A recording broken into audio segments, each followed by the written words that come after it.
그는 온전하고 정직하며 하나님을 경외하는 사람이었다고 극찬을 아끼지 않아요. 그러면서도 하나님이 그의 삶을 축복하셔서 동방에서 가장 큰 부자였습니다. 자녀도 무려 10명이나 되었어요. 그런데 그토록 형통했던 욥이 한순간에 모든 것을 잃어버리게 됩니다. 재산뿐 아니라 자식들까지 한꺼번에 잃어버리는 상실의 고통을 겪게 됩니다. 왜 이런 일이 일어났을까요? 그 출발점은 하나님이 욥을 칭찬하시는 것에서부터 사실은 시작되었다는 얘기입니다. 특별히 하나님이 사탄에게 욥을 칭찬하십니다. 욥을 자랑하고 싶었던 거예요. 그래서 1장 8절에 보시면 이렇게 사탄과 대화하시는 장면이 기록되어 있어요. 화면 한번 보시겠어요? 여호와께서 사탄에게 이르시되 네가 내 종 욥을 주의하여 보았느냐? 그와 같이 온전하고 정직하여 하나님을 경외하며 악에서 떠난 자는 세상에 없느니라. 그렇게 말씀하고 있어요. 지금 하나님은 욥의 성공이나 업적을 칭찬하시는 게 아닙니다. 그의 믿음을 칭찬하셨다는 거예요. 그러자 사탄이 되받아칩니다.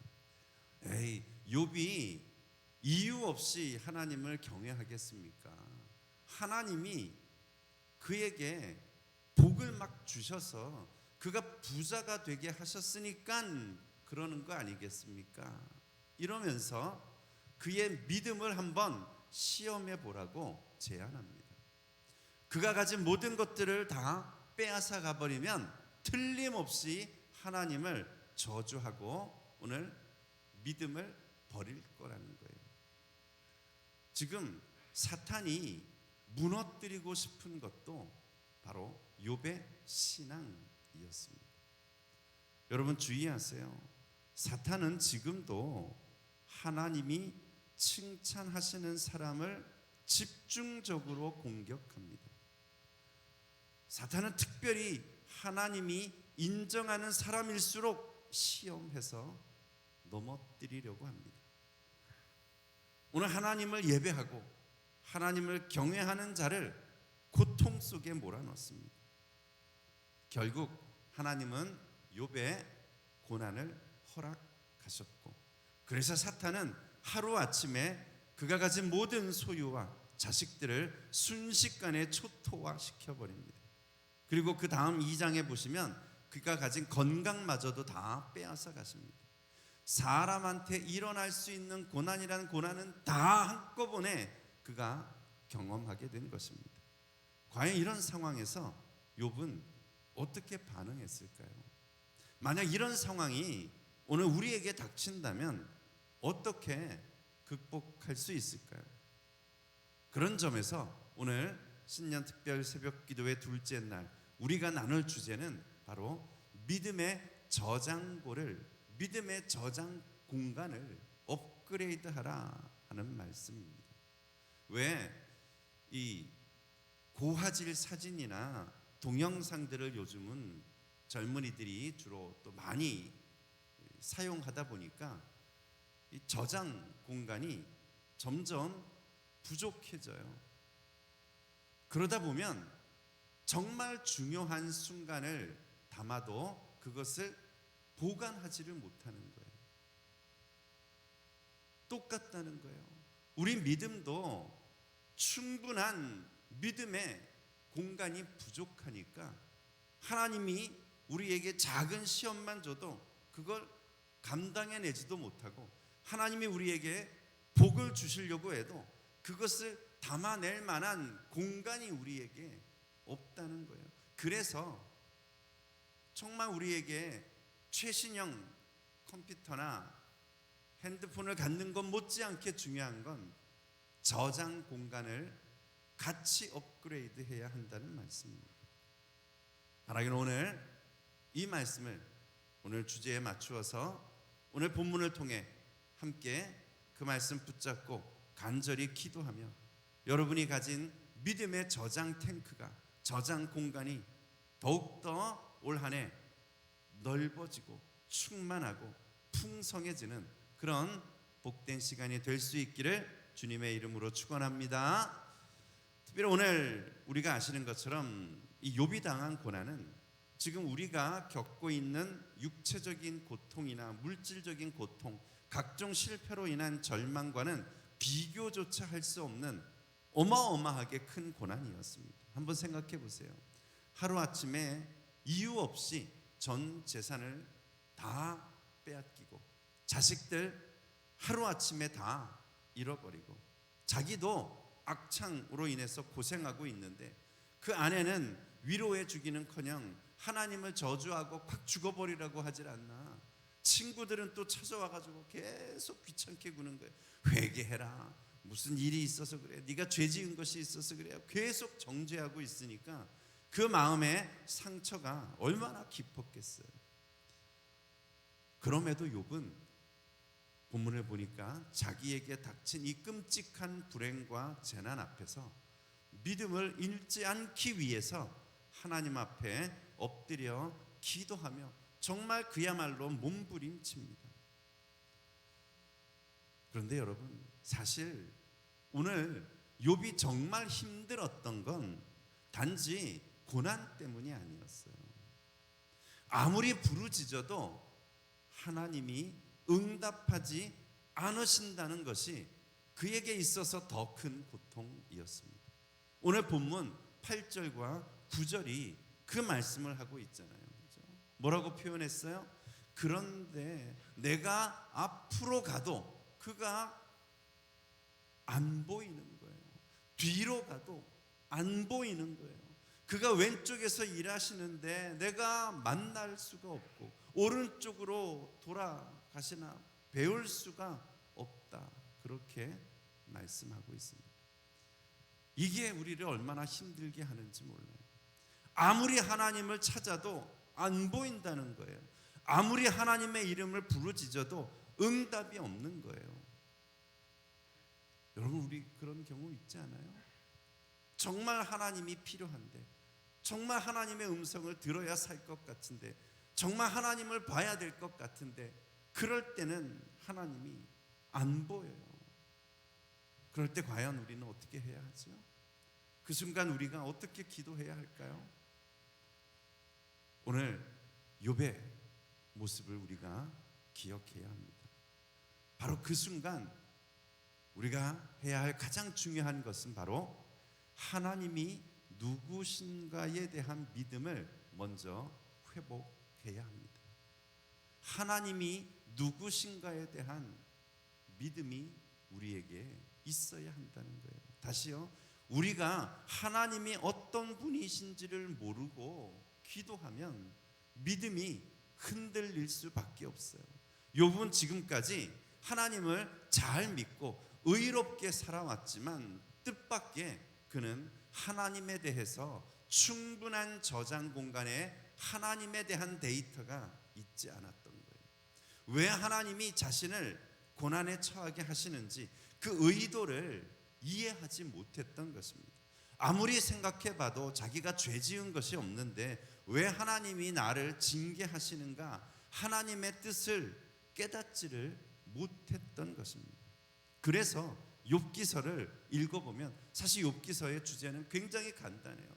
3장부터 마지막까지 거의 매장마다 똑같은 내용을 반복하고 있습니다.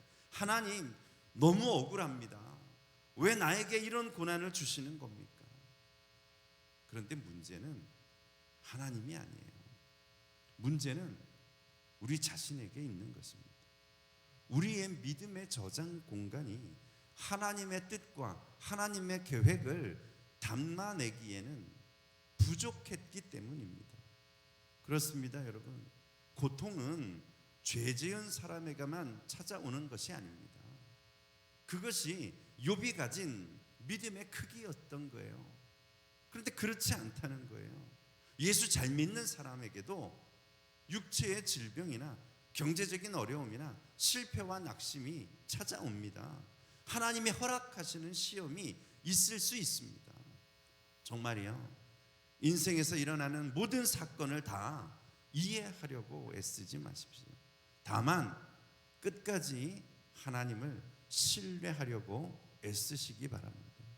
하나님이 여러분에게 고난을 허락하셨다면 거기에는 반드시 하나님의 계획이 있다는 사실을 믿으시기 바랍니다. 그렇기에 지금 재산 잃고 건강 잃고 일터마저 잃어버려 절망 가운데 계시다면 어렵겠지만 말이죠. 정말 힘들겠지만 고통 중에라도 욥과 같이 하나님 앞에 오늘 엎드려 기도하시기 바랍니다. 이를 통해 여러분의 믿음의 저장 공간을 업그레이드 할 수 있기를 바랍니다. 그 커진 믿음만큼이나 하나님의 뜻과 생각이 보이게 될 줄 믿으시기 바랍니다. 여러분을 위해서 지금 열심히 일하고 계시는 하나님이 보이게 될 줄 믿으시기 바랍니다. 또한 두 번째는요, 오늘 우리에게 한꺼번에 고난이 밀어닥칠 때 과연 우리가 이 작은 믿음의 공간 안에 어떻게 그것을 감당할 수 있을까? 내가 가는 길을 하나님이 아신다는 믿음으로 다시 우리의 신앙을 업그레이드 해야 합니다. 오늘 욥이 기도하는 가운데 그가 마침내 깨달은 것이 있어요.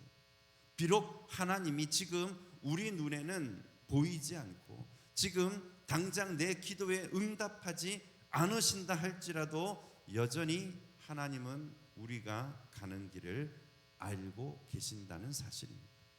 그렇습니다, 여러분. 지금까지 내가 걸어왔고 또 걸어가고 있고 또 앞으로 걷게 될 그 모든 길을 하나님이 아시고 하나님이 인도하신다는 믿음으로 욥이 업그레이드 되니까 지금 겪는 이 불행과 고통이 하나님이 자신을 정금같이 연단하시는 과정이라는 사실을 그가 깨닫게 되었다는 것입니다. 그리하여 10절 말씀처럼 저 유명한 고백을 남겨요.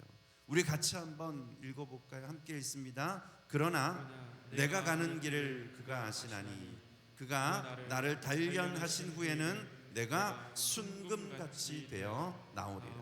아멘. 그렇습니다, 여러분. 하나님이 아십니다. 우리 눈에 보이지 않고 우리 귀에 들리지 않지만 지금도 하나님은 저와 여러분의 눈물과 고통을 아시고 우리의 믿음과 우리의 수고와 헌신을 알고 계시는 줄 믿으시기 바랍니다. 우리는 왜 이런 힘든 시험이 나에게 필요한지 아직 이해하지 못하고 있을 뿐입니다만 그러나 반드시 쓸 날이 옵니다. 이 훈련이 필요할 때가 반드시 언젠가는 우리 앞에 찾아옵니다. 그때를 위해서 오늘 우리를 연단시키고 계시는 줄 믿으시기 바랍니다. 우리에게 한꺼번에 온갖 화가 몰려올 때 그때 감당할 수 있는 힘이 우리에게 지금은 없어요. 그래서 우리에게 연단이 필요한 거고 우리에게 훈련이 필요한 거예요. 그때 써먹을 수 있는 믿음으로 업그레이드 시켜주시기 위해서입니다. 정말이죠. 금번 20년 특세를 통해 하나님의 크고 놀라운 뜻을 담기에 턱없이 부족한 우리의 믿음의 저장 공간을 업그레이드 하셔서 우리의 과거와 현재와 미래의 모든 길을 아시는 하나님께 우리의 인생을 맡기고 그가 인도하시는 대로 걸어가는 올 한 해가 되시기를 주의 이름으로 축원합니다. 마지막으로요, 우리의 믿음이 흔들릴수록 하나님의 말씀을 더 귀하게 여길 수 있어야 합니다. 결국 우리의 믿음의 저장 공간을 업그레이드하는 길은 다름 아닌 하나님의 말씀입니다. 사실 오늘 욥과 같은 상황에 처했을 때 믿음이 흔들리지 않을 수 있다고 자신할 수 있는 사람은 사실 우리 중에 아무도 없을 거예요. 그럼에도 불구하고 오늘 욥이 결국엔 이 고난 앞에서 끝내 신앙을 지켜낼 수 있었던 것, 끝내 그가 기도하는 중에 하나님의 뜻을 깨달을 수 있었던 이유는 그가 하나님의 말씀을 지키며 말씀을 귀하게 여겨왔기 때문입니다. 11절, 12절에 오늘 읽은 그 본문의 내용의 마지막 두 구절을 보시면요, 욥이 뭐라고 고백하고 있어요? 한번 보세요. 내 발이 그의 걸음을 따라갔다. 내가 그의 길을 지켜 치우치지 않았다. 그 다음은요, 내가 그의 입술의 명령을 어기지 않았다. 말씀을 어기지 않았다는 거예요. 내가 정한 음식보다 그의 입의 말씀을 더 귀하게 여겼다. 계속해서 그가 고백하고 있는 내용이에요. 오늘 그가 이 말씀을 귀하게 여기고 늘 말씀을 따라가고 늘 말씀을 곁에 두고 있었기에 결국엔 그가 기도 가운데 하나님의 뜻을 깨달을 수 있었다는 얘기입니다. 정말이죠, 여러분. 믿음의 저장 공간을 업그레이드하는 것이 왜 중요한가 하면요, 고난을 핑계 삼아 하나님을 원망하며 인생을 막 살지 않고, 그럴수록 하나님의 말씀 붙잡고 말씀 안에서 하나님의 뜻을 찾고 믿음의 길에서 이탈하지 않게 되기 때문입니다. 사랑하는 여러분, 우리가 하나님을 믿는 가장 중요한 이유는 사실 돈 때문이 아닙니다. 건강 때문에 믿는 것도 아닙니다.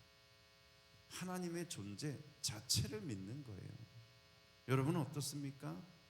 재물이나 건강이 없어도 정말 하나님을 믿고 하나님을 끝까지 의지할 수 있겠습니까? 우리의 주머니에 넉넉함이 있을 때는 누구든지 하나님을 찬양할 수 있습니다.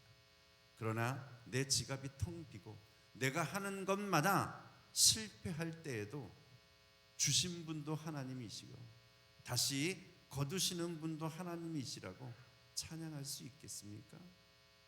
건강할 때 신앙적인 얘기하고 간증하는 거 쉽습니다. 그러나 병들어 몸이 아파 누워있는 상태에서도 하나님이 나를 연단하고 계시다고 정말 고백할 수 있겠습니까? 우리 자식들 잘 될 때는 하나님께 1000번 만번 감사할 수 있습니다. 그러나 그 자녀들이 아프고 문제 일으키고 어긋날 길로 갈 때도 주님이 그들의 인생을 책임져 주실 거라고 확신할 수 있습니까? 정말이요? 우리가 그런 믿음에 이를 수 있도록, 그 정도의 믿음의 저장 공간을 업그레이드 할 수 있도록 이 시간 하나님 앞에 엎드려 기도하며 여러분의 믿음의 창고를 더욱더 넓혀갈 수 있기를 바랍니다. 그러기 위해 정말 힘들겠지만 다시 한번 고통 중에라도 오늘 욥과 같이 하나님 앞에 엎드려 기도하시기 바랍니다. 그리하여 욥기서의 마지막 장에서 그가 남긴 위대한 고백처럼요, 내가 주께 대하여 귀로 듣기만 하였사오나 이제는 눈으로 주를 배움나이다.